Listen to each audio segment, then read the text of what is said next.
Colour বিভিন্ন colour mix করে ratio করে বান্ডিল করা থাকে। আমাদের কাছে প্যাডিং জ্যাকেট গুলো পাবেন হুডি সহ। দাদা জ্যাকেটের কালেকশন গুলো দেখেন, আমাদের প্যাডিং জ্যাকেটের কিন্তু হিউজ কালেকশন চলে আসছে। অনেক সুন্দর সুন্দর কালারের মধ্যে পাবে। আমাদের কিন্তু হুডি সহ প্যাডিং জ্যাকেট পাবে, হুডি ছাড়া প্যাডিং জ্যাকেট পাবে।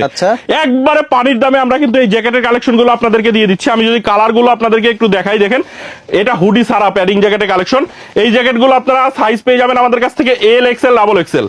কালার বিভিন্ন কালার মিক্স করে রেশিও করে বান্ডিল করা থাকবে। মাত্র 520 টাকায় নিতে পারবেন। 520, হ্যাঁ, একবারে চ্যালেঞ্জিং প্রাইসে, অবিশ্বাস্য প্রাইসে কিন্তু আমরা আপনাদেরকে এই প্যাডিং জ্যাকেটের কালেকশন গুলো দিয়ে দিচ্ছি। মাত্র 520 টাকায় নিতে পারবেন। এর সহ আমাদের কাছে প্যাডিং জ্যাকেট গুলো পাবেন হুডি সহ পাবেন, হুডি ছাড়া পাবেন, দুইটাই পাবেন। এই হুডি সহ প্যাডিং জ্যাকেট গুলো কিন্তু আপনারা আমাদের কাছ থেকে মাত্র 650 টাকায় নিতে পারবেন। 650, হ্যাঁ, আপনারা এর একটা প্রোডাক্ট মিনিমাম 1200 থেকে 1500 টাকা অনায়াসে বিক্রি করতে পারবেন। দেখেন আমাদের কাছে ঢালাই জ্যাকেটের কালেকশন গুলো পাবেন। এগুলো কিন্তু প্রত্যেকটা ইয়ার প্রুফ হবে। দেখেন কত সুন্দর